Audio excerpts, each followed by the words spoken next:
Okay.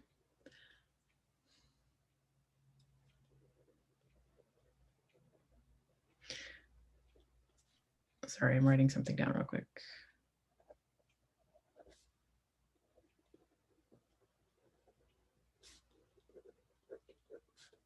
Story.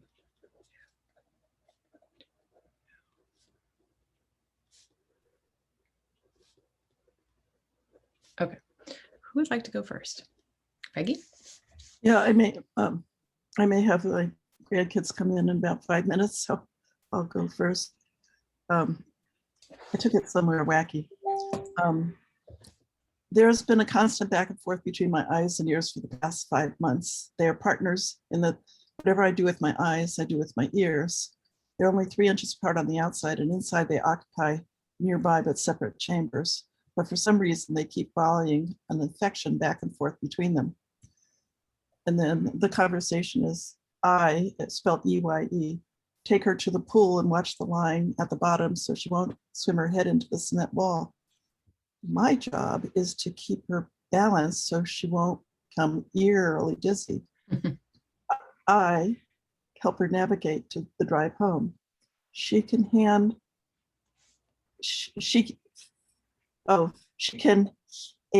ear book on tape because of me.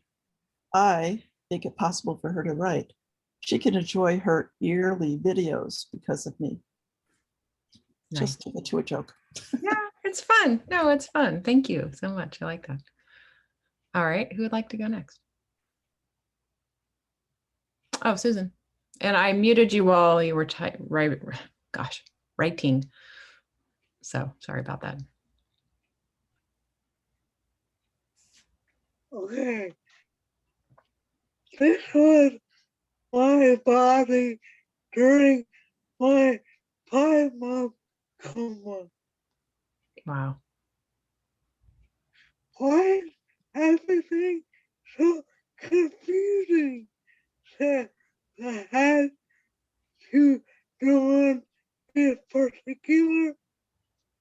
Jesus, need to take it easy. Explain the heart just allow blood to happen.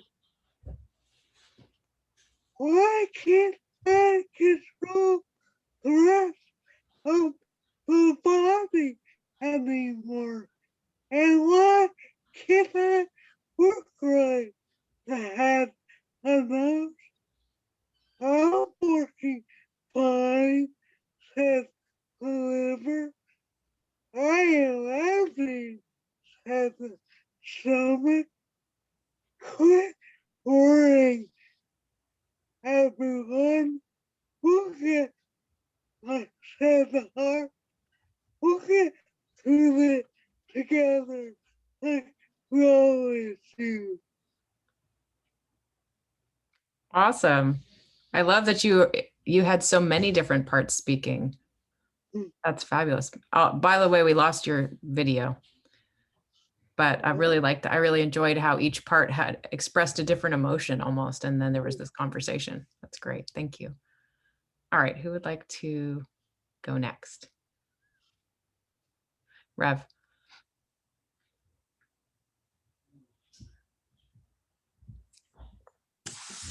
I sense the food has changed. I don't like it.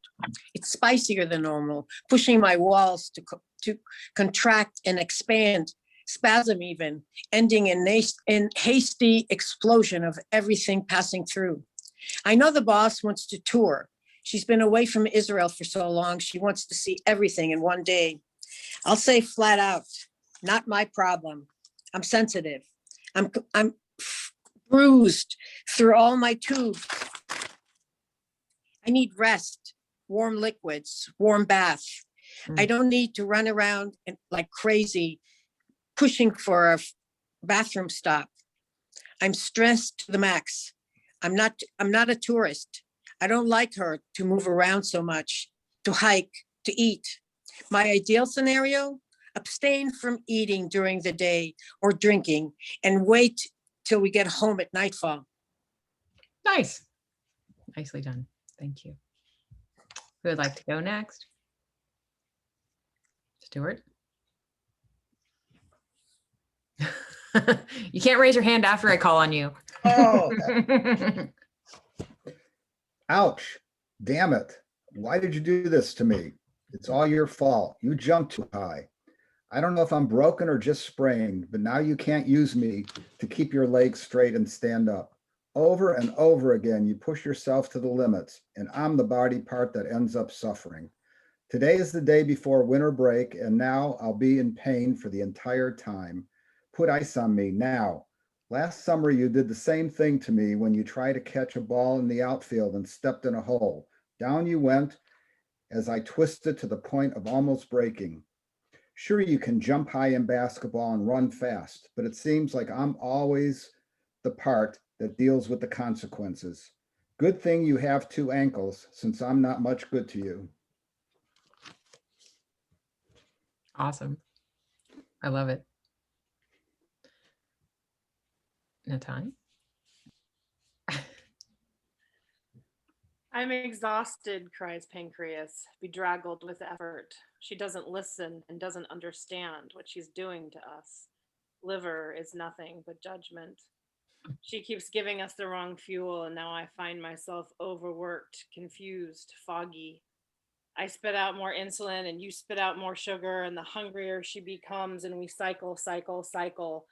Food, insulin, sugar, hunger, food, insulin, sugar, hunger. Stop giving her so much insulin and I'll stop spitting out all this sugar, Liver retorts. If I stop pumping her with insulin, she'll die. If I stop pumping her with sugar, all the insulin you pump her full of will kill her too. Liver gives Pancreas side eye. The beta cells are confused. They report nothing but nonsense, rave level partying. Everything feels like a celebration to them, a vacation, a job they can just phone in. We're tired. She's tired. We might just need to sleep forever. Forever might be the rest we need.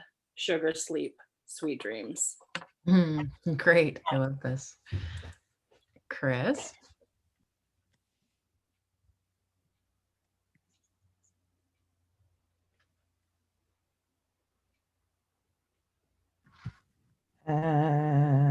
Okay.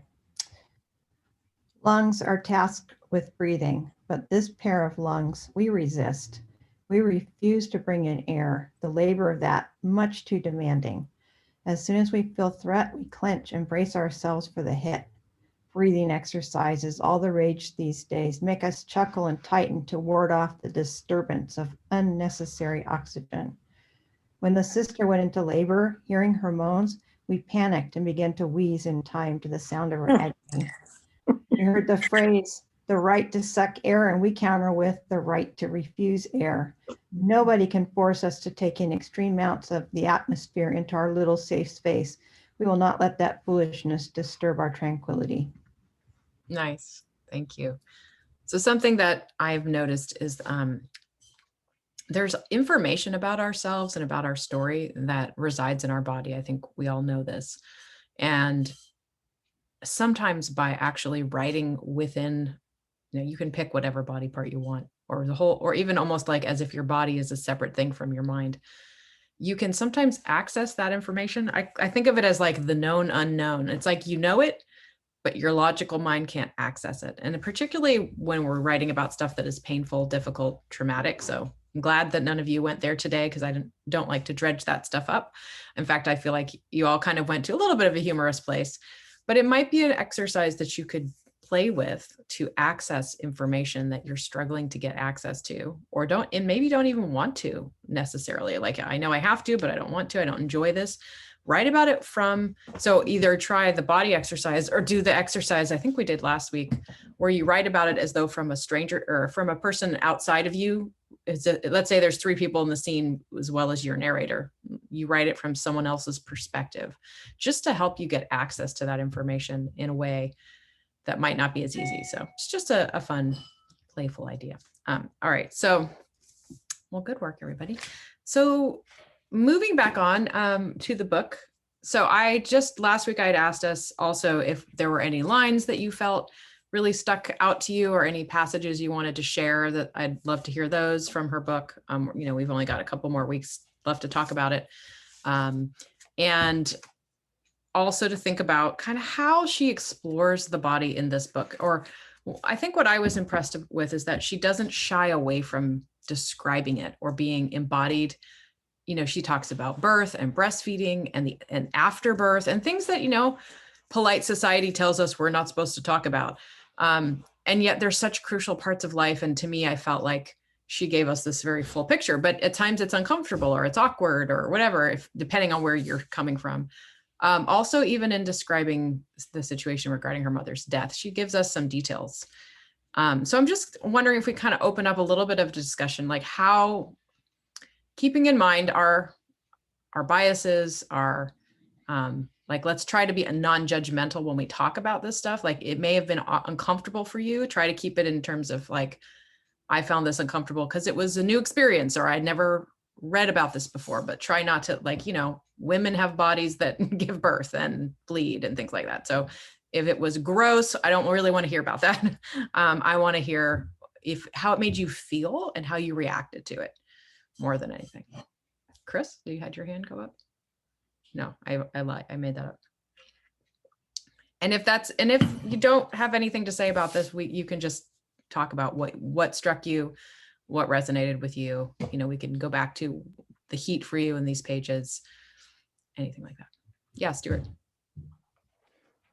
So as I went through the book and try to remember some of these things, there are so many of them, but you know, I picked out a couple, and I'll just talk about this and how it made me feel, but this was generally what happened to me when I was reading it. This is a section where she talks about during a proctoscopy. I felt something spurt between my legs as I stood against an upright screen, the scope working its way up my rectum. It sounded like when you squeeze the last bit of shampoo out of a plastic bottle. And I'll stop there. But, you know, for me, when I read that, it was like, ugh, but it was so visual and sensational that, you know, I got it. You're put in that moment with her, right? It's like you were Yeah. experiencing it as well, right? Which is There's another one that that also stood. I won't go through the whole thing, but it says, I can slog off to the shower. Each step feels like pulling my feet through mud, like my body is full of lead. My breasts are rock hard with milk and aching. My right armpit is too, some breast tissue having migrated there. If I sliced my swollen armpit open, would milk come gushing out? When I read that, I mean, obviously I'm not a woman, but when I read that, I immediately have visions of when my wife breastfed both of our children and she get engorged or, you know, whatever else. And so I sensed this through her feelings. Yeah.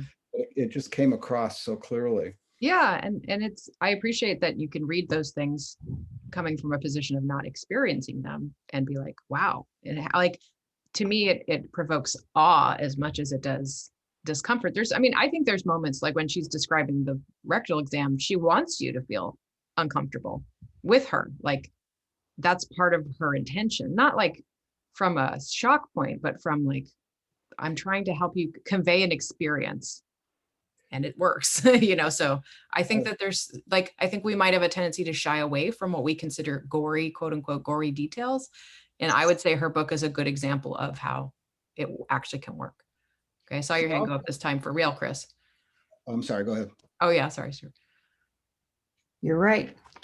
The part that really stayed with me is when she talks about the marbling of the body, the face after hanging. It's so, oh my God, it's so descriptive and it's so horrifying. And then she goes into this whole description of her uncle, I think it is, his barber shop, and what the meat looks like after it's beheaded and it starts marbling. And it's just like, okay, she really goes there. It really goes there. Yeah, but Yeah. you know, it puts you in that situation with kind of the horror, and also identifying that, you know, basic for me, at least as a reader, that we're basically just mammals too. And, you know, in the end, Yeah. what do you have? So yeah, very, very detailed. Did you have a finger up, Natani? I was going to mention the marbling too, and I really like how she used it as a a process to, when something traumatic happens to you, you have a loss, and then that loss is due to suicide, which is pretty violent. I think it's an interesting way to process that trauma by trying to envision all of it, and Mhm. not only what led up to the death, but the death itself, and then what happens to the body after the death. It's something that our society doesn't really deal with death. We like everything to be Mhm. pretty and neat and tidy at the end, and everybody to look like they're just sleeping, no matter how Right. tragically they ended. So I really liked that about it. And then as far as the other body stuff, I really liked the visual that she uses, that she's just leaking.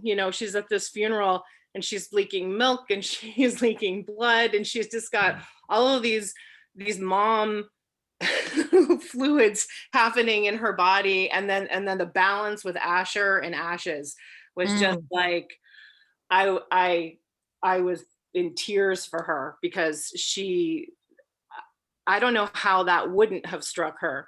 And the fact that her writer mind obviously goes to the letters and how Mm. closely the letters are related to each other, but it's just more body stuff.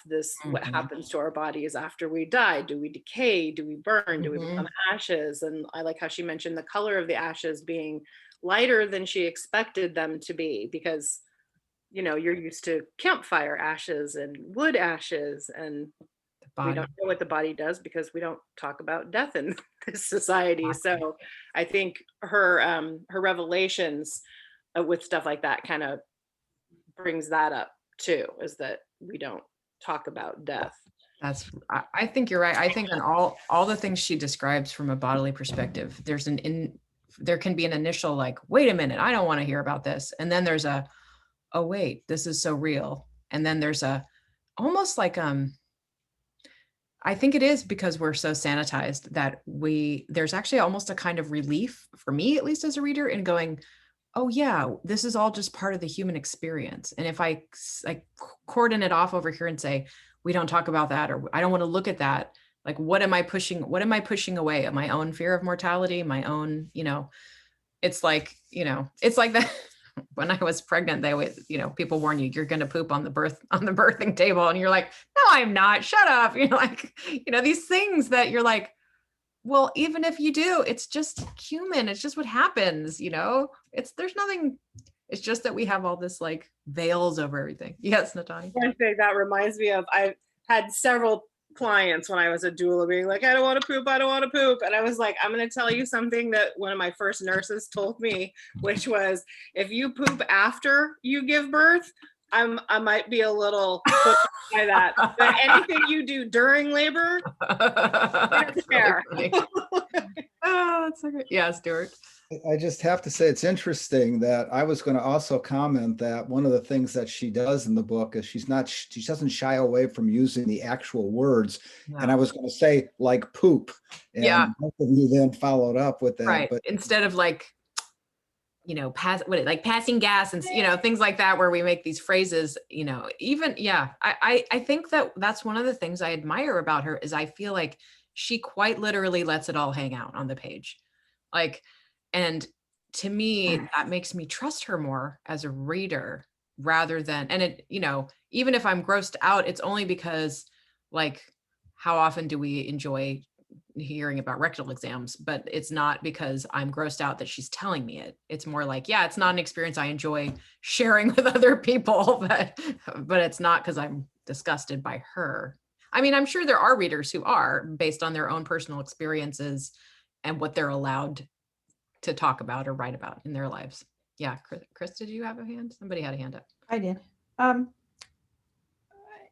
And in contrast to that, right after she finds out that her mother dies, she gets completely disembodied. Yes. And she's writing about herself in the third person. Yes. And I know that experience. I've been there. And in contrast with everything she said about the body, suddenly she's completely flung out of her body and becomes an observer. That was really powerful for me. That is powerful. Yeah. And to be able to write about being disembodied is such a gift too, because it's much easier, I think, to write about being in your body, at least you can figure out what sensations you're feeling. I mean, she's just so talented at that. Yeah. Yeah. And I forgot what else I was going to say, but now I remembered. Also, like what Natani said, is people don't want to talk about death.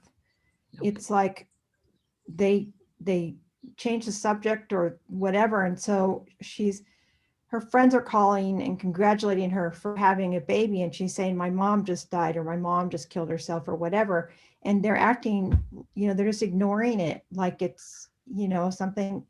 It's just amazing to me, that whole scene, so she doesn't get to talk with people about it because people won't do it. And and I like how she said it, because she could have just said people don't want to talk about death, but instead what she did is she had these phone calls coming in, and I thought that was a really, she put us right there with her own experience of it. I think that her book is a really good example of how to stay in scene for the crucial moments of the story, even though she also uses there's passages of summary and the talking to her mom's passages. But when she really wants to drive something home, she puts us in scene for the most part, or in the body, right? Literally in the body. And that makes us be present in the moment with her and feel what she's feeling to a degree. And I think that's one of the techniques that's really hard to learn, but once you master that, you never go back because it's so effective. And I think she's good at that. Yeah, Natani. I was also thinking that this is like, this book is about her mother's suicide, but it's also a book about the traumas her body has gone through and how it processes this life with this mother that has caused and wreaked a lot of havoc in that body. Yes. She can't even enjoy her final birth. Like her mom has to wreak havoc in her body then too. Like it's true. It's true. That's why the topic was so important to me, because I feel like it's a very embodied work that she's, and the relationship too is so primal, right? Your mother I think is such a primal relationship because you come, either way, it's just so primal. And so and I think also because of the socially constructed stuff around what mothers are supposed to be and do, there's also like extra layers, like fathers. It's just different. It's just different. So there's that stuff too, where I feel like there's just this extra gravity because of the relationship between her mother and then her and her children. And I noticed too, did anyone notice, like, she makes a couple references and they're pretty small to like how her children, I think her daughter really struggled with, like, I got the feeling like her daughter struggled with her own embodiment. Like maybe there was too much, I'm comfortable with my body, and the grown daughter or the teenage daughter is kind of like, this is too much, mom. And like, I can't handle you. Basically, I got the sense that her daughter was like, I kind of can't handle you a little. And I almost wondered, like, what would her daughter's story look like if she told it? Even though I really admire Gayle and I think she's been a great mom, but we all have blind spots. We all struggle, so maybe I have a mom like that who was like, just exhibitionist style with her body, and it really affected me in some profound ways. And it's not because she was intending harm, but she just was unaware of some of her things impact on me. So but yeah. So anyways, I thought there were a couple moments where I thought also, once again, Gayle put herself on the line by being like, even my child was a little overwhelmed by me, and I thought she does not hide in this book. Yeah.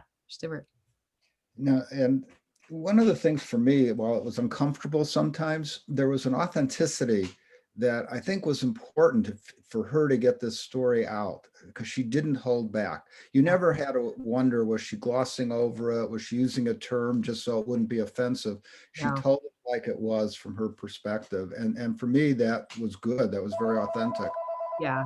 Yeah, I agree. I think that builds reliability and trust in the narrator, and I think that's really important. But I hope that it serves as a reminder that you can tell more maybe than you think you can. You can share more than obviously within your own comfort level, but that if you've avoided writing about something because you worry about other people's reactions, in terms of like, oh, will this be too gross, too scary, too much?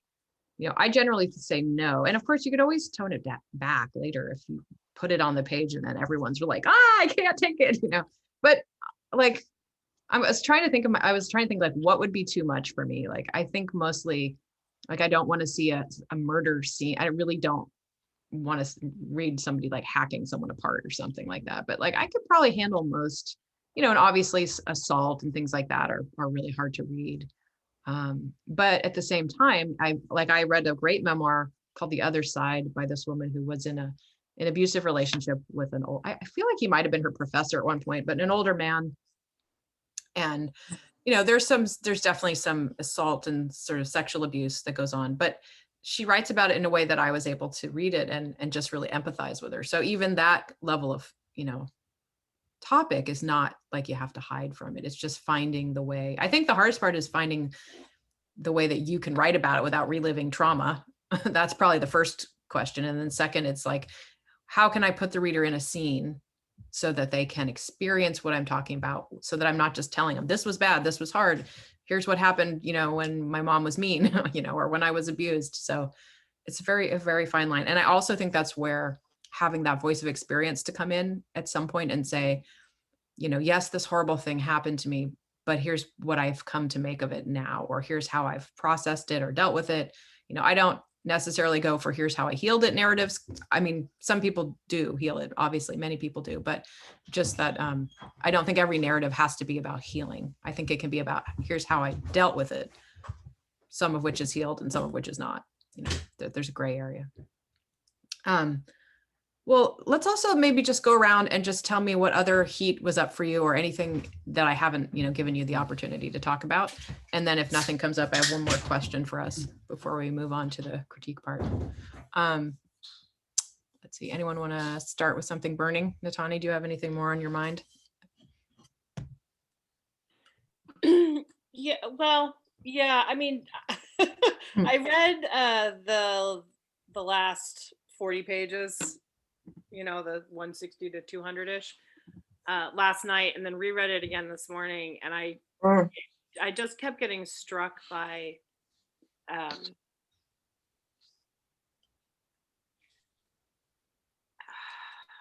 how disconnected she felt from herself, while at the same time very aware of what her body was going through, and how she was viewing, like walking up to her mother's house and knowing that people had been in there to do some psychic dampening a little bit to make it a little more palatable for her and her sister, but that there were these little signs everywhere, like the crow and the wind chimes. And I really like how she can be so disconnected but still bring us in with these sounds and sights and smells and feelings. And it's almost like she's checking in with herself every once in a while, and then she dissociates again, and then checks in with the atmosphere, and then pulls back again. Notice the salted mirrors, and then pulls back again, because you can't live in that state when you're like this new mom with this person literally sucking the life out of you. Yeah. I'm, as a doula, I'm sitting there going like, there's no way she's getting enough calories to do this. Breastfeeding, walking around, and like, somebody feed this woman. But there was just like, I was just flooded with empathy, because I just And that's an interesting point, because I would say that's the writer, Gayle, who gives you the fact, she's showing you both that I was dissociated at this period of time in my life, but also the writer I am, remember, is going to bring in these things to ground you in the scene. So it's like, it may not have happened that way, but that's how she wrote it. You know what I mean? And so again, that's like, we are in charge of constructing the scene to show the reader what we want them to see.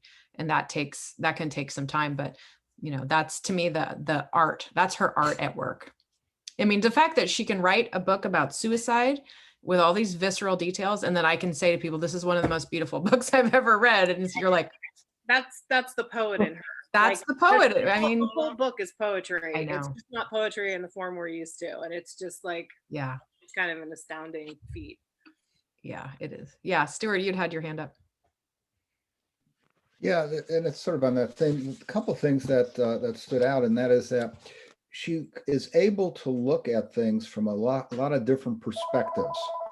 Yeah. And that's one thing that says when I read, I have to admit, there are moments I let myself believe her propaganda. Propaganda I helped her write. Mm, You know, so she was vulnerable and saying, mhm, I see it for what it was, but I have some culpability as well. And now that I look back, I sense that.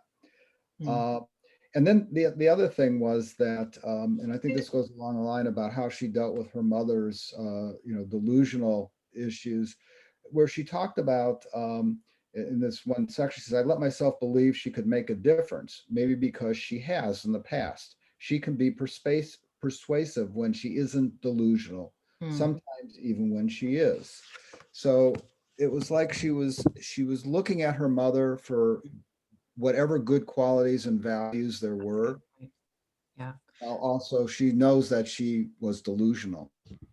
I'm glad you brought that up because I think one of the things that we have, this is an ongoing consideration in my mind, and I will either hopefully try to work a lesson together or get someone to come speak to us about it. But that is, again, how do we write about, and we've talked about this, but how do we write about the difficult people in our lives in a way that doesn't make them out to be villains, but also shows what we went through because it's our experience. So we have to keep coming back to like, what was my experience? And then am I writing from a judgmental perspective or am I just showing this person as they were? And also, am I humanizing this person? Because it's easy to villainize people who were mean, cruel, abusive, even though they may be coming from trauma themselves. In fact, largely are.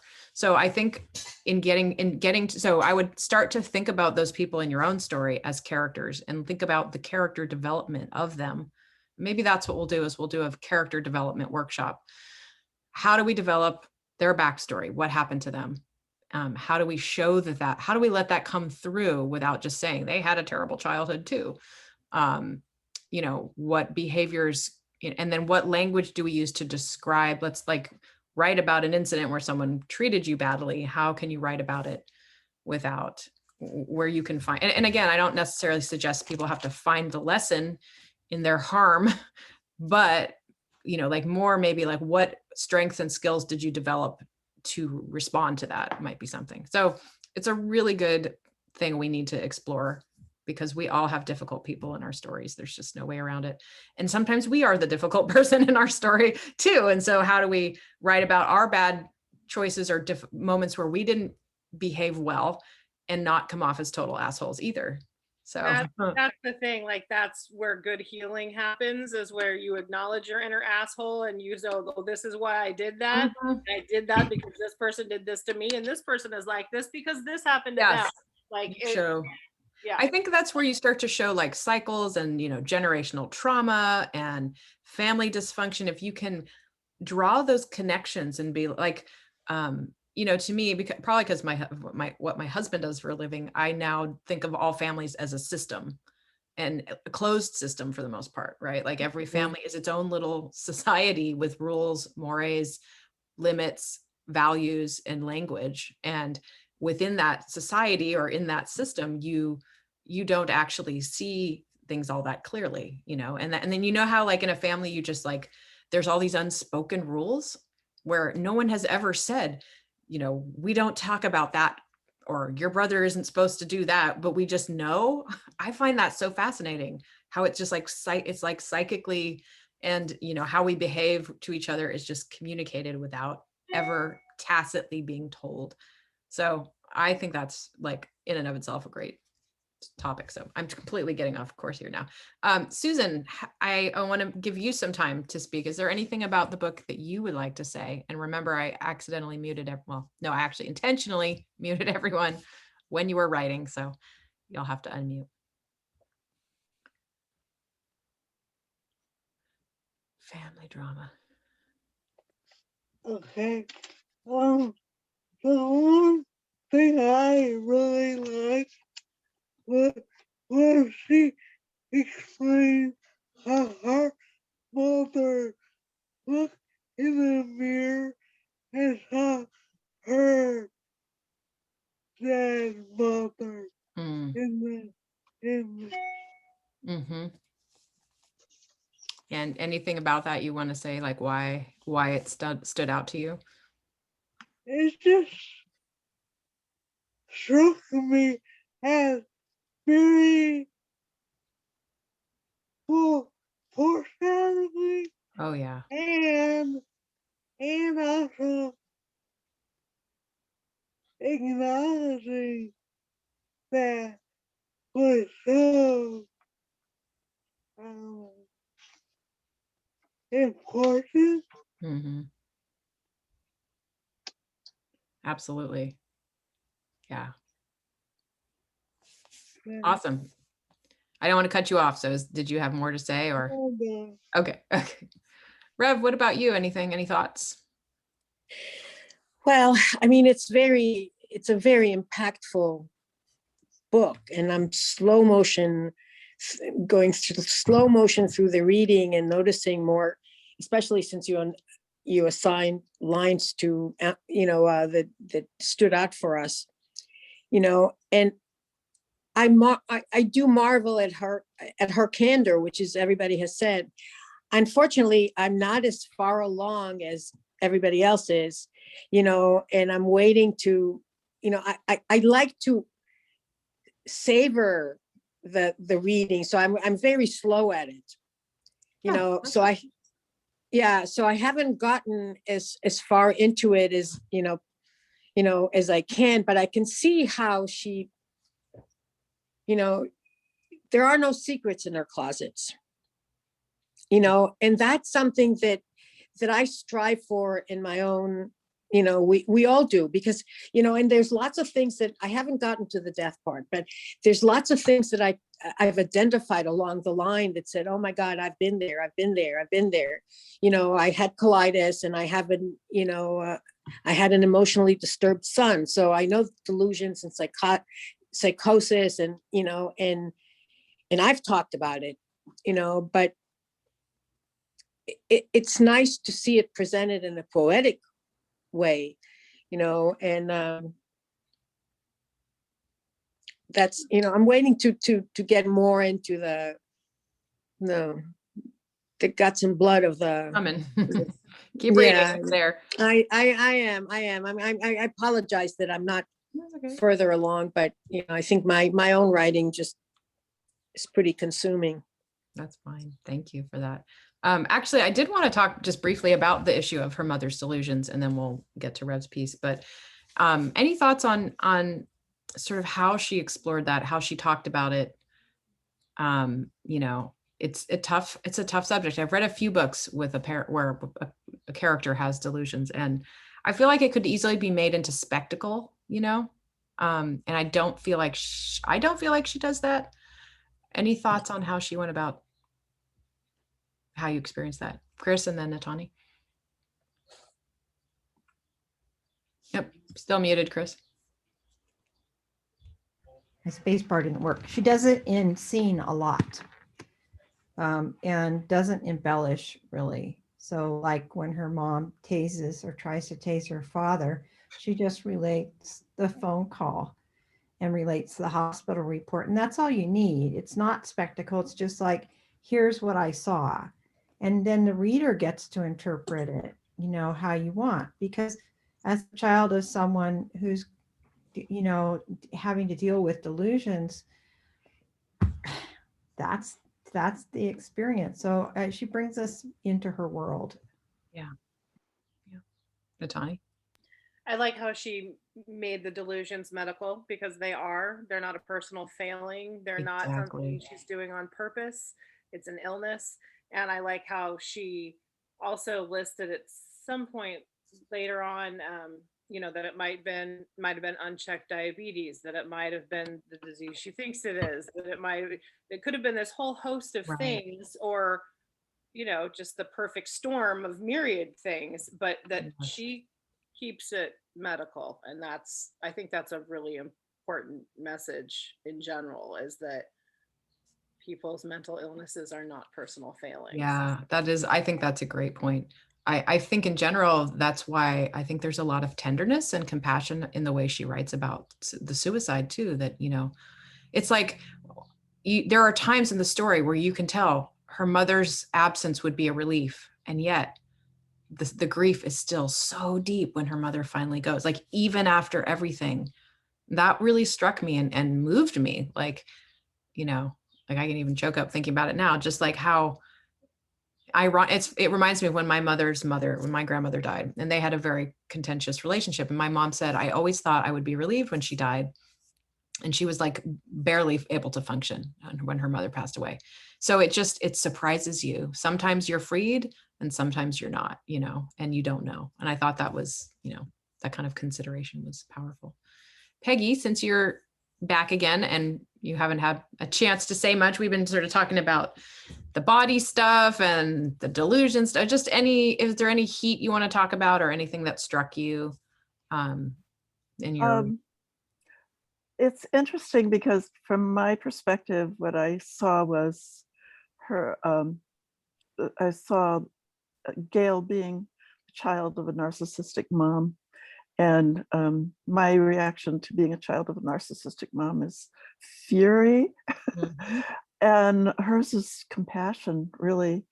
And I really saw the suicide and I've seen this as an emergency nurse. They do it when it could hurt the other person the most. And I didn't see her address that. I don't think she can. I don't know if she ever will, you know, and if that's not even necessary. Mm-hmm. But for me as a reader, it was, you know, and I was so angry Mm-hmm. with the mother for that part of it.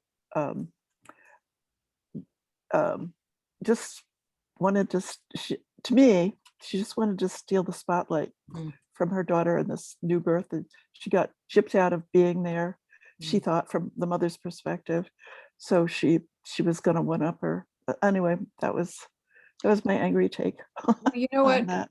You bring up a good point, which is that, you know, every book is a Rorschach, right? So we all have a response to it that is grounded in our own experiences. And I think that's a really interesting point, because you can't control the response you're going to get from what you write, because everyone's experiences are different. So, you know, for you, fury is the natural response because of having a similar experience. And so I think that's a really interesting point too. I mean, it's just something to think about. We can't really do anything about it, but you know, and you know, she did say when we spoke to her that her first response was anger, but she had to wait till she could write from a place of compassion. But it's almost like you're saying, I would have liked to see more of that anger as a reader. Well, I just wondered about it because I really do love her as an author, that she's so compassionate toward her mother, and the way she did deal with the delusions was so compassionate. And really, as such, she was modeling for me another way to deal with the same That's sweet. situation. So Yeah. So yeah, it wasn't that I wanted her to go there, Yeah, I see. but I just noticed she didn't. Yeah. And if I hadn't had that conversation with her where she came and said, yeah, I was angry, but I couldn't write this book from that place. I had to wait until I could process the anger. Like, if I didn't know that, I might have had a different opinion. Like, how could she, you know, be so compassionate? But I know that she had her anger, and then she found her way to compassion, you know. Yeah, and again, the other thing I saw was she was postpartum when it happened. She was so postpartum. There's no way for me to judge what she did. right. Because when you're postpartum, you're just reacting to everything from such a primal level. Yes. So I really appreciated watching what she did. Yeah. Well, and there's something I wanted to say about this. Hang on. It just like went in one side of my brain and out the other. Okay.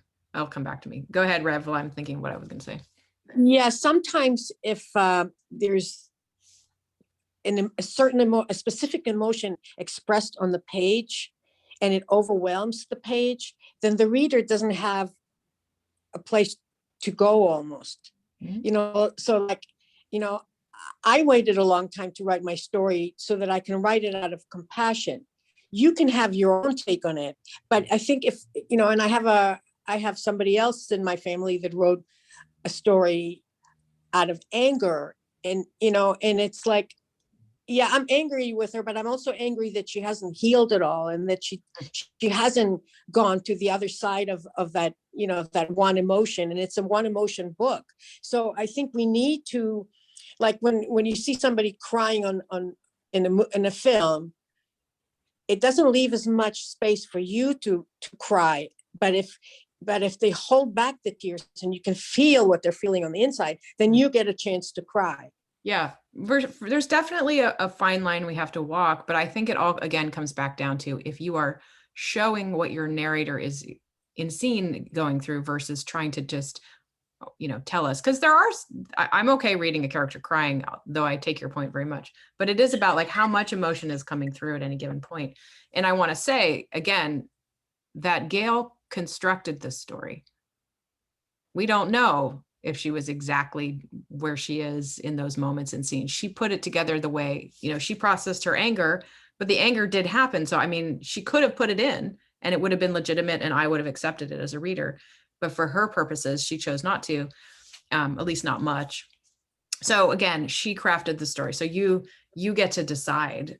And I want to just keep beating that into you. You get to decide the shape, the structure, how much to reveal, you know, where you pull back, where you step forward. And I know that that's not easy and we're still figuring that out as we go, but you know, it is ultimately your story to tell. And again, if you are just presenting the facts, talking about what happened, you know, then you're kind of quote unquote off the hook. And that if you're not offering judgments, you're just offering that this is what happened to me, you know. So next week, I want us to talk a little bit about her dad's relationship to her mother, which I find very interesting. And I might have a couple of other points, but let's think about that and continue to bring any passages that resonate for you. What else did I want to talk about in it? Yeah, we'll start there and I might think of more. Let's just take a really quick 2-minute break so I can run to the restroom, or you all can as well. And then we will move on to Rev's critique. All right.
Okay.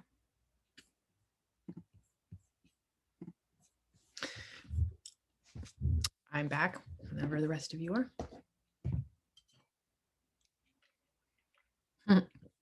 Susan, did you have a question or are you just saying hi?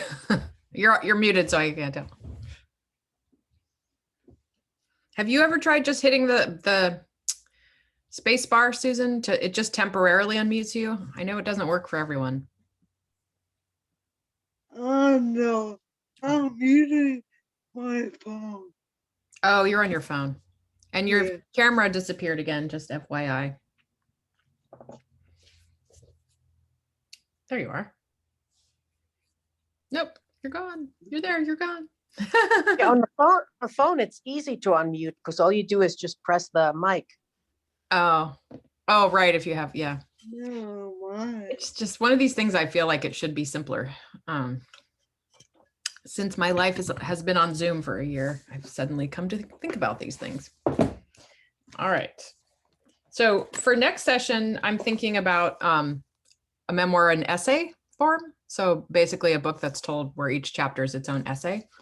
And my question to you guys, I know we're not there yet, but I'm just thinking about it now, is do you like this format or do you want more lessons or a hybrid of the two? I like both. Because one thought I had, I like both. you like both? One thought I had is we could, if we do like 6 to 8 weeks, we could do the first half of the class could be discussion of the book, like 3 weeks. And then we could do lessons, or we could even intersperse. And I'll probably have at least one guest speaker as well. Is there anyone who just like absolutely hates this format of like book club style and does not want to repeat it? Okay, so I think I'll probably do kind of a hybrid approach. Yeah, Natani? I would like lessons related to the chunks that we're reading at the time. That would be, yeah. That would take a lot of incredible preparation. It would. It would. I'll see if I can pull off figuring out which book I want to use and reading it between now and next session. That will not be hard to do. In the meantime, that's why I'm trying to kind of prompt us on what to discuss, but that's a good idea. We'll get there. Over time, I will officially get there, but it might take me a few sessions. I'm slow on the uptake, and I'm going to be taking some time off over the summer, so that might be Happy to be your guinea pigs in this process. Yes, well, let me just say I appreciate your willingness to play with my experiments, but you know, Well, it's not learning. yeah. So and I think Kara's going to rejoin us next session. So yeah, and maybe I'm not sure if anyone else is, but Do you have the dates yet for the next session? oh, I think I do. Let me see here. We are in May, which is ridiculous. Yeah, because next week is our last week of this session. Okay, I'm not crazy. I was going to pick it up again June 23rd, if you guys are around this summer. I will be missing 1 week during that time. June 20 or July 21st, I'll be gone. When is your summer that you were going to take off? Well, we stop on the 19th, so then I'm going to would be taking off until June 23rd. And then most of my other classes are not picking back up till August or July. I'm staggering my classes now so that at one point I've been teaching 4 at once. And I did come to the realization that is perhaps too much. I mean, I love doing it, but I just notice it in kind of like a level of burnout. So I'm staggering them so that I mostly just have 2 going at once, maybe 3 at the most. So that's why the dates are kind of strange. And hopefully by the end of this month or early next, I'm having my website redone. They're like in the process of finalizing it. And I have a brand new, beautiful classes page, and it has everything laid out. It's really nice. So I'll have that up sooner than later. Okay. All right. Well, let's not take away from Rev's time. So yeah, June 23rd is when I'm anticipating starting this class up again, if y'all plan to be around. Okay. 23rd. Okay. And Kara will probably rejoin us, and maybe one other person. I'm not sure yet. Maybe Cindy or someone. Cindy, I would love that. I know. I miss Cindy. Yeah. I miss. Yeah. I'll let her know. She'll like hearing that. Okay. All right, y'all. So, Rev, this is your time to Keep zip it. quiet, I know. I had to tell someone to be quiet in my in a different session of this class, and I felt really bad. I was like, "You can't talk," and she's all. I've been practicing the whole first part of the class, so now I'm in gear. Oh, good work. All right, Rev. Who would like to start? Or I can call on us. Chris, you're our official starter these days. Unless somebody else wants to start, I don't always have to start. So I don't want to be a pig You put about your it. hand up, so Okay, go for it. I'll be a pig about it. So the heat for me in this piece was everything that was in scene. You write really well in scene, and that's what interests me the most. So Bart buying the speakers and the narrator trying to figure out what they are is really great. And we get to take that journey with her, which I really appreciate.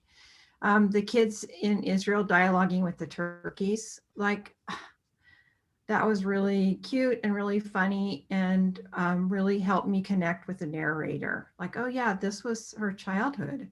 This was, she grew up in a different country, in a different culture. Sharing excitement with the friend, Pat, can't wait, runs in the classroom and just spills it. Bart and the squash and onions, and getting burned, and the narrator taking care of him, and mom asking Nu if he's asked her to marry him yet. All that stuff was really just so rich and so delightful to read. I got really confused about what was happening when. There were these events happening and something before and after and during, and I got really discombobulated about that. So maybe more time markers, and it just was confusing to me. And also the fish pond, which keeps reappearing in many locations. And I'm not sure if they're in the car or the airport or the fish pond or what's happening with that. So I think it's significant. I get that it's really significant, and but I'm just it confused me. Like I said, the writing is really best when it's in scene, and the cultural contrasts seem really important to the story to me. I think they added a lot of depth, and they were compelling, and they made me want to read more. And Awesome. great story. I want to read more. I'm looking forward to it. Thank you, Chris. Mhm. Stuart? So I decided it'd be nice to go after Chris because I agree with a lot of the points that Chris just made. For me, the heat, interesting, I thought about this, was the cadence of the writing. It was the ba-boom, ba-boom, ba-boom, ba-boom. It just kept shooting out at me. And at first it was a little bit troubling, but then as I got into it, I said, no, this is the narrator. This is who the narrator is and how the narrator is relaying the story. And after a while, it became sort of interesting to see how that was happening. So, I appreciated that. And also, not to repeat, but I had highlighted one of the things, Chris, you said, the talking about the cultural differences, the section about the turkey, I just thought was wonderful. The face pressed against the fence, the thing of turkey in the park, but never on a table, I'm in a plate. All of that was wonderful. And I also agree with what Chris is saying. In scene, it really caught me. I was into the scene. I was really into the scene about the speakers because I used to be big into the big speakers, and I still own my big, huge speakers that I won't give up. So I felt it, I was there, and I could understand exactly what was going on. The issue though for me is what you said, Chris, also is that I had difficulty with the flow, and I went back and reread, and then I started to say, well, maybe it's just me, but I was having difficulty with, well, we're off for Thanksgiving, and then a whole bunch of other stuff happens, and then we're going to New York, and I was thinking, is that Thanksgiving? So I was having difficulty piecing it together. So I would say that I love the story. There's a lot to it. The cultural dimensions are great. I love the, mother saying "new." I think I used to hear that from my mother a lot. and it really resonated. If there was a way to create more of a thread that helped the reader, helped us walk through, the narrator could keep us linking these things together in a sequence that we could follow, it would really be a lot more robust, because the scenes, as Chris had said, I agree, are really powerful. So thanks. Thanks, Stuart. All right, who would like to go next? Natani? Thank you for sharing this. The heat for me was what the previous two people said, was the narrators in scene moments are very clear, and you know what's happening, you know where everybody stands, you could feel the dialogue is really good, and very strong. I also felt like the heat was, I love the rhythm of this. A note that I was just rereading was qualifiers and editorializing your own story might be rough, a rough rhythm in conversation, but it becomes musical in written form. And I like how musical the rhythm of this piece is. I like a statement being made and then a little editorialization of what was just said or what just happened. I really like like the narrator's punch of descriptions. Buried in ice, his intentions are crystal clear to me. Like, I love that. I wanted to know what's going on with his hot and cold moods. I assume that's coming later, but it the relationship was like, I wanted to rescue her from this this arm's length thing that he seems to be doing, and then wanted to go no no no every time he draws her in and she's like drawn in by it, but it really lends itself to feeling empathy and wanting to feel close with this narrator. Let's see, there was something else I wanted to mention. Oh, the meeting of the friends, how like they never see them again, but it seemed like to be some kind of test. Really made me just want to throttle him. Like really felt a lot of empathy for her. But I love how it was described, that she doesn't know who she's seeing, why she's there, who are these people. And then no explanation is given as to why we're not going to see them again, just that you don't, which I think really lets us know who he is, or a piece of who he is. So I think it's a nice way of describing the experience without blaming him. Yeah, nicely done. Thanks, Natani. All right. Peggy, do you want to go? Huh. I think the heat for me was kind of watching the narrator go through this journey from naivete to experience. And it was absolutely kind of delightful how many times she was just innocently waiting to learn something. What's the next step? And she's willing to go with, even though she doesn't ask a lot of questions about why are we going to this warehouse kind of thing. And yes, I agree that the descriptions of the scenes was really good. But I'd like to have seen was the use of tense, maybe present tense, past tense, to describe also scene indicators to help me follow the flow, because I did get lost and confused a few times too. But I just see this huge growth in the color in your stories, the feelings, the descriptions. It's been really remarkable. Thank you. Thanks, Peggy. Susan?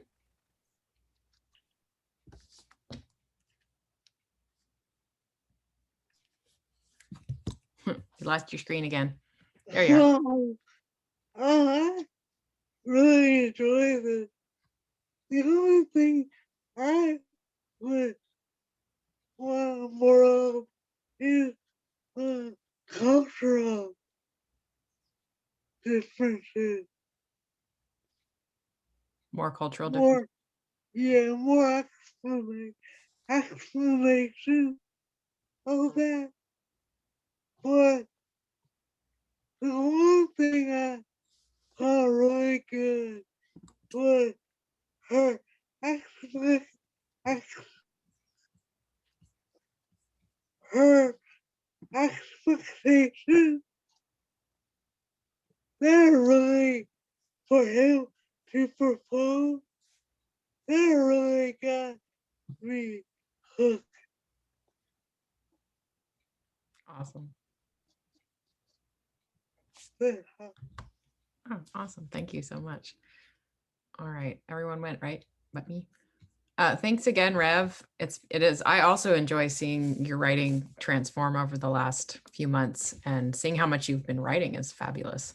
I think that I really admire your use of these very specific details that bring the story to life. So you just have this, and not just the details, but you have a way of writing them. Like, it's your narrative voice is quirky and funny, and I can't put my finger on how to describe it yet, but it's charming. Your voice is charming, and when I read it, I feel like I'm going on a journey with this narrator. I feel like this narrator it's going to show me things in a way that I haven't been shown them before. I just really enjoy the voice, which is just a lot of fun. And I think Stuart put his finger on it, kind of describing it as having a rhythm. It has and I think that might speak to some of the training you have as an actor too, that it kind of comes through in your writing. It's like, I think what you do really well is you put us back into that naivete of your narrator at the time that, like, I know that the Rev of today is more sophisticated, probably wouldn't be drawn to a guy like this anymore because she's lived a little experience, but you do a good job of making me believe the naivete of your younger self. I don't mean naivete, but just, you can tell she's young. She's still learning about the world and the relationships and breaking free from her family. Cause I still feel the bond, like her family still has a little bit of a leash on her, like psychically. And I feel that in the piece, like, and the hovering of them, like, are you getting married? Did he engage? Did he propose to you? And then also, but where are you sleeping? There's this like, well, which is it? Do you want me with them or do you want me not with them? I felt this tension that I really, it's like your narrator's mother is a character there. Even when she's not there in every scene, I feel her kind of hovering, which is great. And so I really feel for your narrator having to break free from this, what feels like a little bit of an overbearing mother or family structure as well. And it makes sense to me then that she would be ready to glom onto a partner. Like, I'm leaving behind this very strong family dynamic. I need to get out of it, but I also, what do I do in lieu of that? Oh yeah, I get a partner, I get a husband. So in that, I think you've just done a really good job of showing that. And I agree with people, your scene writing is really strong. I did get a little bit lost in the beginning from it was a little bit of blocking, like, where are we in physical space, and a little bit of chronology, where are we in time? And so it just needs like a little bit of clarifying here and there. And I think part of it is that you start to be in scene and then your narrator has a flashback to a different time period. And I think sometimes I can't tell if she's flashing back or not. And it's not the writing itself is confusing. It's just those little transitions that I would just like really look for, making sure the reader knows where they're at. But you've got some wonderful turns of phrase. You always have a fun, image or two in there that makes me laugh or makes me go, oh, I hadn't thought of it like that before. And like Natani said, I feel a little nervous for this narrator. And so I think you're doing a good job of showing, you're showing us that he's not probably the right person for her in the long run, but he's what she's choosing at this time in her life. And that's, for a lot of us, that's what we did, right? We pick a relationship that makes sense to who we were at the time. And then over time we might change, but I think you did a really good job, and it's fun to see where it's going. So, all right, Rev, we get to open it to you now.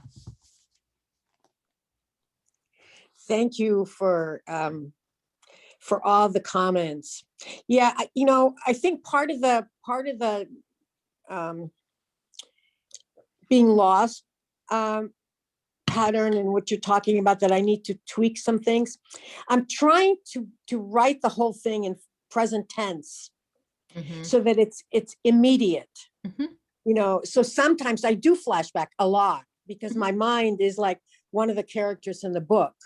My thoughts, my take on things, and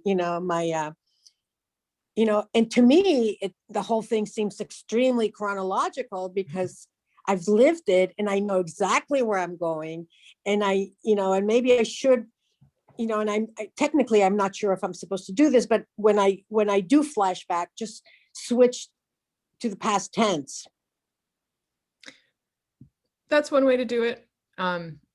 Even just sometimes a transitional sentence that's like, but that just says something like this, that reminded me of when I was 12 back in Israel. And then you go into the scene and we know we're in Israel. But I would just play with it. I'd be happy to Yeah, look at yeah. transition. Yeah. So it Okay, yeah. could be as simple as a transitional sentence. But yeah, it might help to switch into the past tense too. Yeah, because I do, if you look carefully, there are transitional, because I say my memory all of a sudden is activated and, I flash back to this time. The fish pond is a continuous reference throughout the book. It's a place in my house where we parked the car and where we had our first conversation, and, where I had my dreams of someday entertaining like the table in Boston. So I may have to tweak it a little bit more, but it is, like a thread throughout the, and a reference throughout the book. Yeah, that's fine. And that's, probably if we started this book from the beginning and, we might know that. It's just, this is the peril of popping into the middle of a chapter somewhere. Right. And this is the sixth, no, it's more like the eighth chapter, I think. And we're 6 months into the relationship. So I'm 19 and I'm 19 and a half when I go to New York I'm November, December, January, February, March. I'm 4 months away from my 20th birthday. So it's more than 6 months, but whatever. Anyway, from May to November, but I'm having fun with it. That's good. That's and important. Yes. And I think my acting background definitely guides my skills, and if I can make sure that everybody hangs with me, then I'll do everything I can to make that work. Yeah, absolutely. Yeah. Well, I think the people's comments today, I think they're pretty consistent, so right. I see that. Things. But also it's hard to revise as you're first drafting. So just sometimes these notes are good to keep and come back to later. Sometimes you might want to go right away into revision, but you'll know. Well, I tweak it 10 times during the process of the writing. I always go to the beginning, read it, tweak it, read it, it's like back and forth, forward a little, back and, so it's a constant, but it does help to hear, whether, it's clear to people, because that has to come first. Right. Exactly. So I appreciate that feedback. And I can also see how, sensitive we can tend to be as writers, because, and I'll remember that for when I'm critiquing, because it's very easy to get my whole self tied into what I'm writing on the page. It is. And that's, that's why we have the critique guidelines, which, I do send out at the beginning, like probably way back when you first started my class, like a list of critique suggestions. But if anyone would like that sent again to look at again, because I think it's I know when I get a handout, I often just file it away and I never look at it. So, I think we've learned from each other too, so I think. Right. But also, I don't ever want anyone to feel pressured to feel like they have to critique negatively if your experience of the piece was positive. You don't have to come up with right. And Right. I've shared before, there's an article about a woman who leads a workshop where only positive critique is allowed, and that it was like one of the most meaningful experiences of her life, because, you know, finding out what you're good at is also useful. So no pressure. Anyways, good work, everybody. And good. Thank you, Rev, for being in the hot seat. I think is Chris, are you my last one next week? Who's next? Who hasn't gone?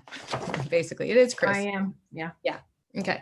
So let's set our goals. I'm trying to think. Yeah, let me know if you plan to continue next session, which will start after next week. It'll be June 23rd. I'm trying to think. And then, as usual, if there are any craft areas that you're just still like, I really am struggling with this, or I need more work on, just definitely send me that by email, and I will let you know what book I decide on for the next session. And I will try to do more of a hybrid approach to the best of my ability. Like I said, we will get there eventually, but I'm looking at a book of essays. I've got a few contenders, and I'll let you know as soon as I have them in mind. I don't know that I'll be able to get the author to come speak to us though, because they're probably a little more in demand. I don't know. Okay, goals. Natani? I'm still working on my essay for pay. Okay. When is it due? I don't have a deadline, which is Oh. probably not a good thing. Like, I kind of want to push, like, email her and say, can you give me? Yeah, that's not a bad plan. I work much better under pressure. Same. Totally. In fact, although I've been known to turn something in the night before it's due, or start working on it the night before it's due. Okay, Stuart. My goal is to hopefully get clarity about the new approach that I'm taking on constructing the memoir, and be able to now start going back and piecing it all together into the new construct. Great. Awesome. Susan. I'm going to work on the before part of my short. Okay. The I before. was really intrigued by the arriving for today about going back. So like, you mean before the accident? Right. Okay. Got it. Or accident. All right, Peggy. I'm gonna write 3 chapters.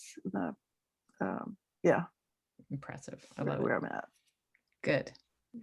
Chris. Oh, you're still muted. Oh, sorry, I'm actually going to revise the final chapter. Okay. And Rev. Just keep writing. Okay. Great. All right. Great work, everyone. I will send the recording out later, and see you guys next week. Bye. All right. Bye. Bye.